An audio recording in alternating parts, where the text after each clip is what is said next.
On l'absorbe par nos cellules, on ne peut pas faire autrement. Et ça change notre façon de voir les choses. D'ailleurs, on sent que c'est un espace qui fait partie de la nature, mais à part.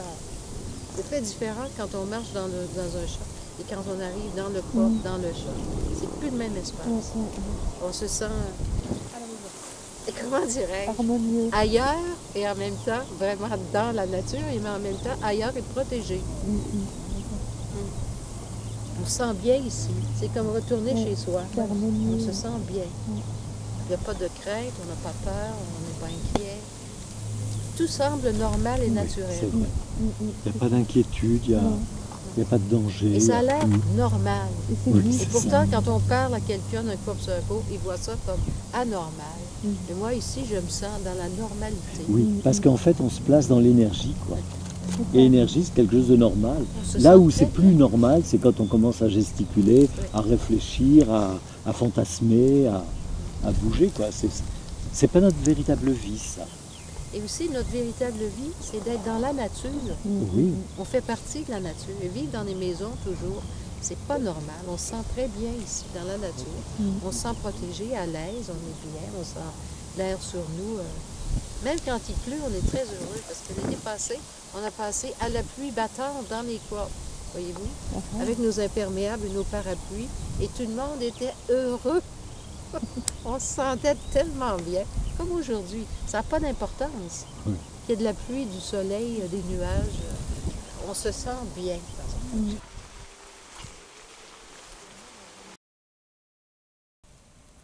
Donc nous sommes en train de baigner dans une force qui symbolise l'éthérique du monde, qui fait partie de nos mondes intérieurs, parce que notre âme fait partie de cette terre éthérique qui enveloppe les confins de l'éternité. C'est encore des mots tout ça, mais il faut bien donner des images, en tout cas qui contient tous les univers.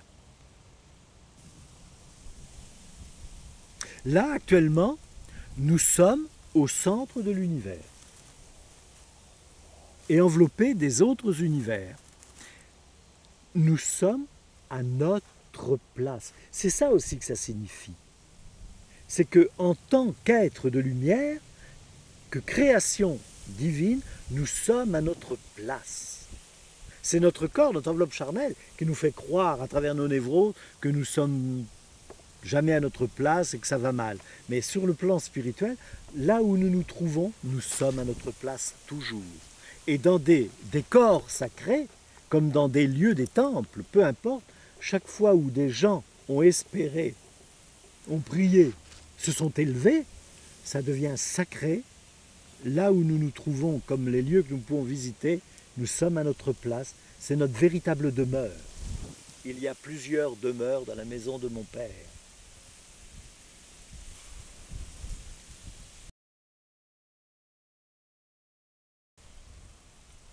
Ce que l'on me présente tout de suite, je ne sais pas si cela va répondre à la question, mais l'impact que nous avons actuellement, c'est comme si nous étions au niveau cellulaire, comme si la vibration du lieu prenait chaque cellule dans son infiniment petit pour restructurer le cœur de la cellule, à l'identique de ce que nous vivons maintenant là où nous sommes. Alors, donc c'est une notion intelligente qui s'inscrit dans notre ADN.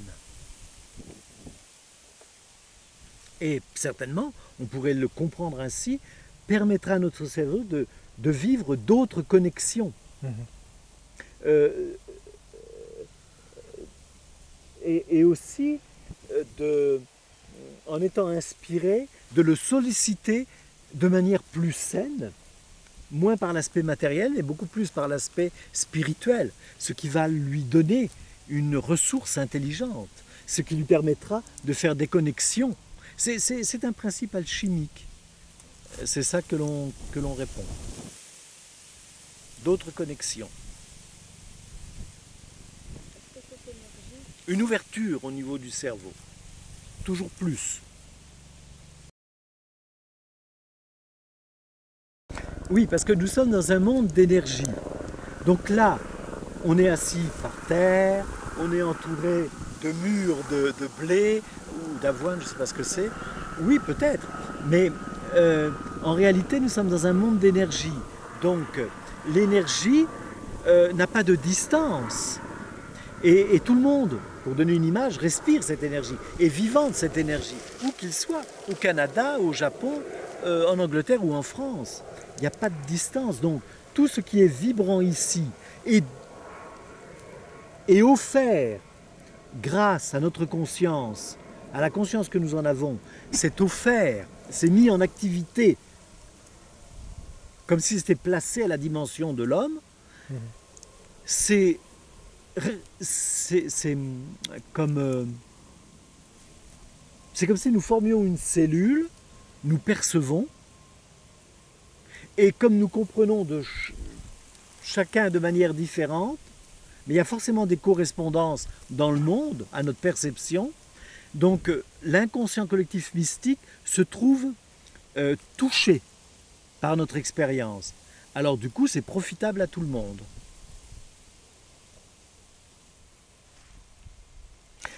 Je pense qu'il faut se rendre compte que ce n'est pas rien, mais pas du tout, que d'être assis là, comme ça. Tout est paisible, l'oiseau chante, un hélicoptère passe, une petite fille crie un peu plus loin. C'est la vie, c'est comme ça, mais en même temps, on pourrait imaginer qu'il ne se passe rien. On est dans un moment de repos. Et en fait, nous sommes dans la vie. Nous sommes vibrants de cette vie. Nous sommes au cœur de l'univers. Mais c'est incroyable. L'univers est représenté là, dans son absolu. Et à travers nos vies, nous lui donnons réalité. Comme si nous pouvions, par notre compréhension ou notre travail, être une sorte de miroir. On perçoit, on reçoit, et puis on ira redonner, ne serait-ce qu'en racontant nos souvenirs, ou notre vécu. Mais ce qu'on ne pourra jamais expliquer, c'est ce que l'on a offert pendant ce moment de repos à l'inconscient collectif mystique, perçu alors par tout ce qui est vivant, et en tout cas perçu par l'intérieur de chaque être vivant. Parce que nous sommes dans la force de Dieu, au cœur de la création.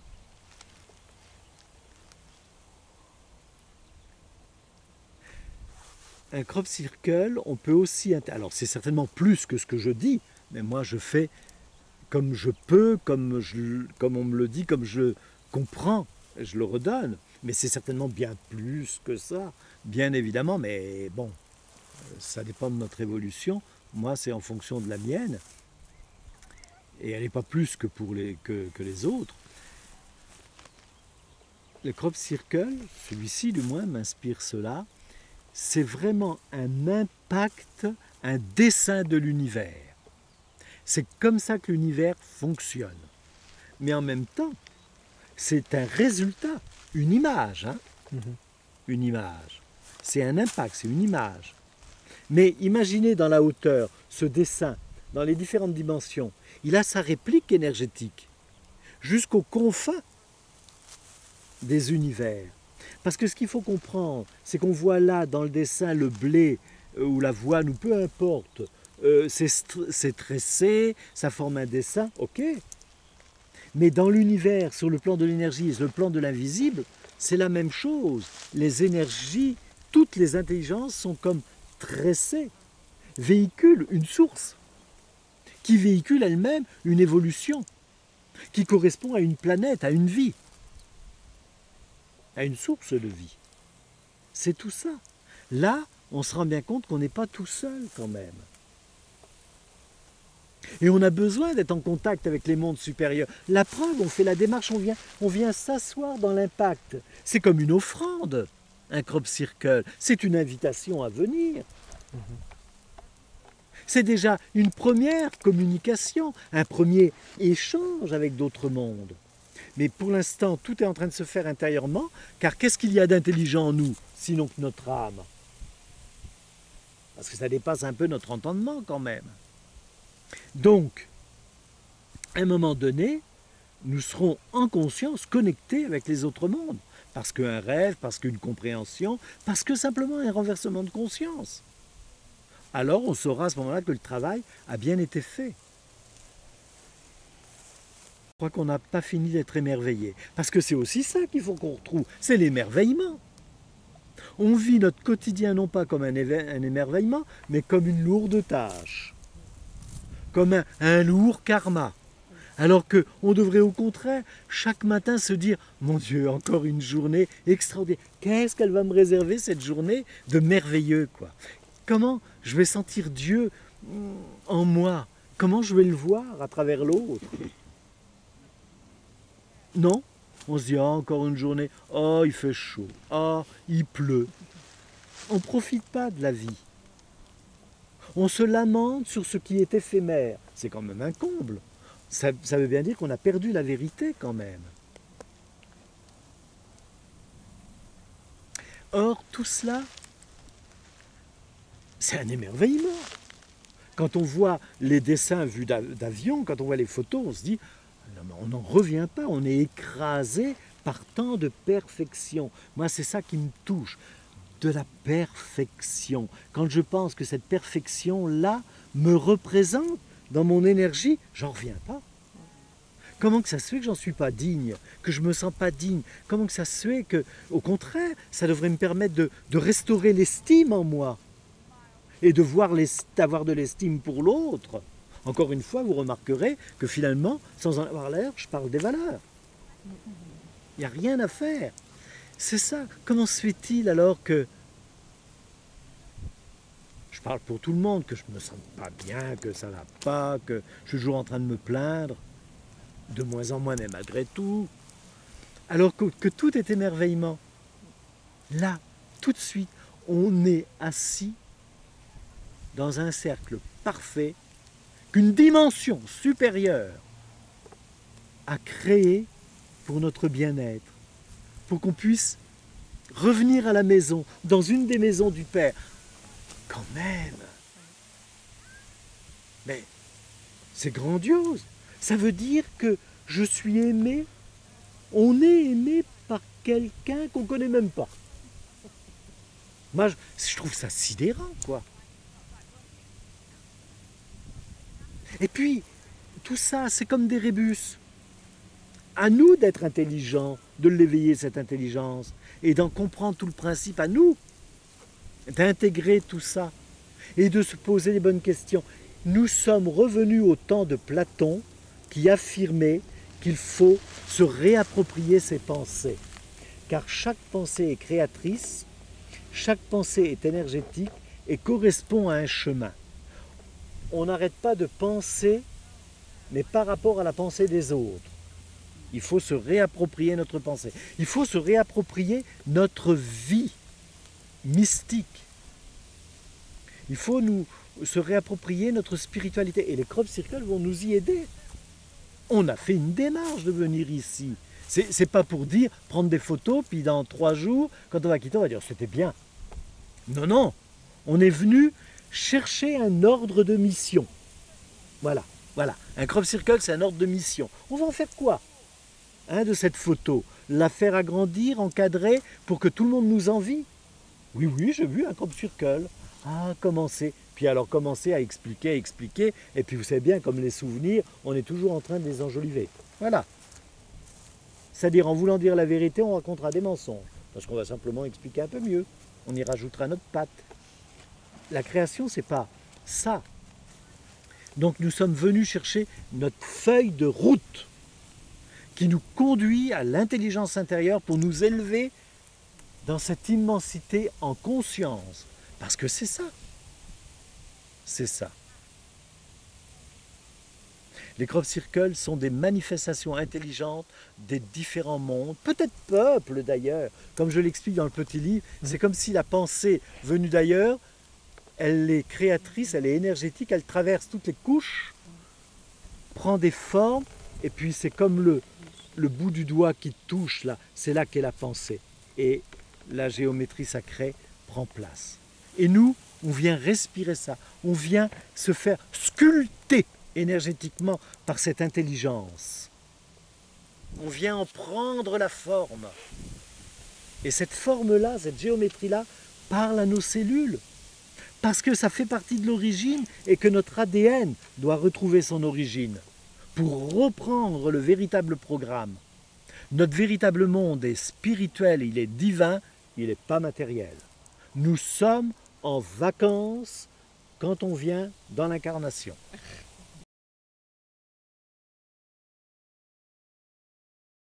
Ah ben on peut le comprendre avec travers toutes ces explications. Oui, je pense que oui.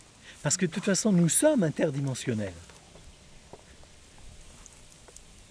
Pas la petite chose que nous sommes, déjà ô combien merveilleuse, par notre enveloppe charnelle, hein, mais éphémère. Non, non, non, non. Vous savez, nous sommes un terreau pour la terre.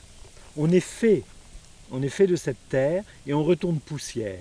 C'est-à-dire, on redonne ce qu'on a reçu, on le redonne à la terre pour que ça puisse resservir. Nous sommes un bon terreau, d'autant plus si on a travaillé sur soi. Mais, de notre véritable vie, nous sommes cette intelligence divine et rien d'autre. Donc, nous sommes en train de réévaluer nos connaissances. Les crop circles, c'est comme un livre d'images. Un petit peu comme pour les enfants. Hein? On leur fait la lecture et puis on laisse leur imagination se développer à travers les histoires qu'on leur raconte. Mais en même temps, c'est leur cerveau qui se développe, qui fait des connexions, qui leur apporte le véritable symbole et image. Ça sera toujours des points de repère. Eh bien, les crop circles, c'est aussi ça. Sauf que ça nous parle d'un autre monde. C'est un livre d'images, mais d'un monde invisible dont nous faisons partie et qu'il nous faut nous réapproprier en conscience. Elle est là, notre terre promise. Elle est faite que de l'intelligence de Dieu.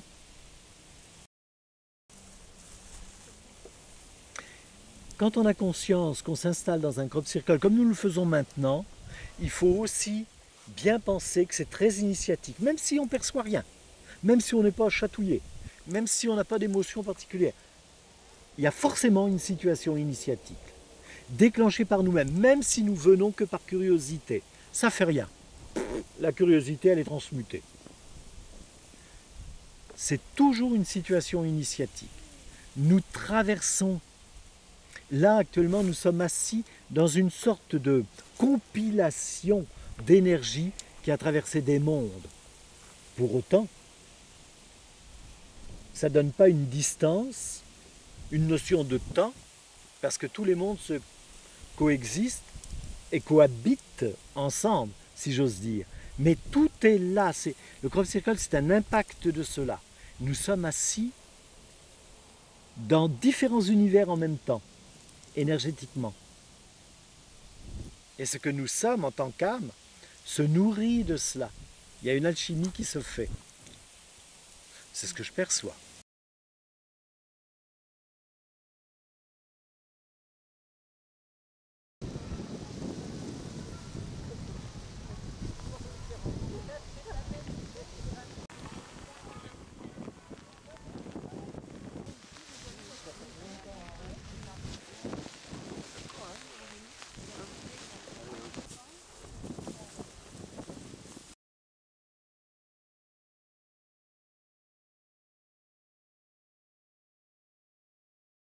Ce qui me surprend tout le temps quand on rentre comme ça dans un crop circle, c'est même les gens les plus turbulents,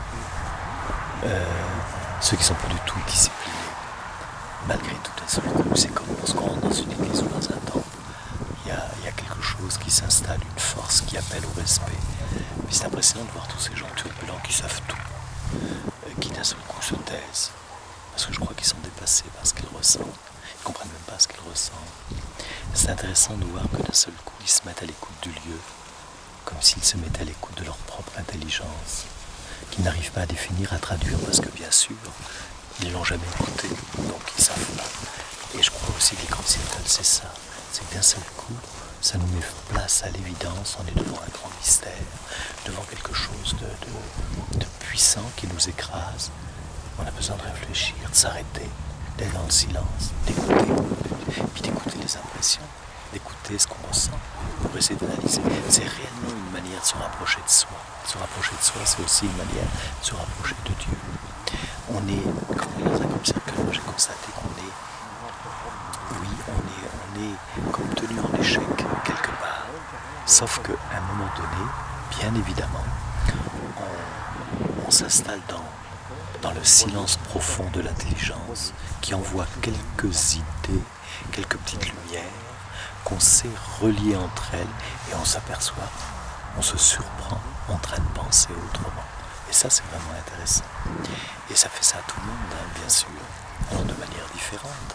Mais c'est intéressant. Moi, je crois réellement que les Crop Circles sont là pour nous aider à changer l'état d'esprit, pour nous éveiller à ce que l'on est et qu'on n'aurait jamais cru être. On perçoit d'étranges sensations. C'est aussi accompagner consciemment le travail qui s'accomplit en soi, parce qu'il y a quand même les énergies qui sont là, qui nous travaillent, qui prennent. C'est comme un tatouage invisible, le lieu. Ça s'imprègne dans nos corps subtils. Alors bien évidemment qu'après ça continue de travailler. C'est toute une alchimie. On est conscient de l'alchimie qui s'opère. Alors ça demande du temps. Ceux qui sont les plus prêts, évolués, qui s'intéressent sans se moquer, et en tout cas en restant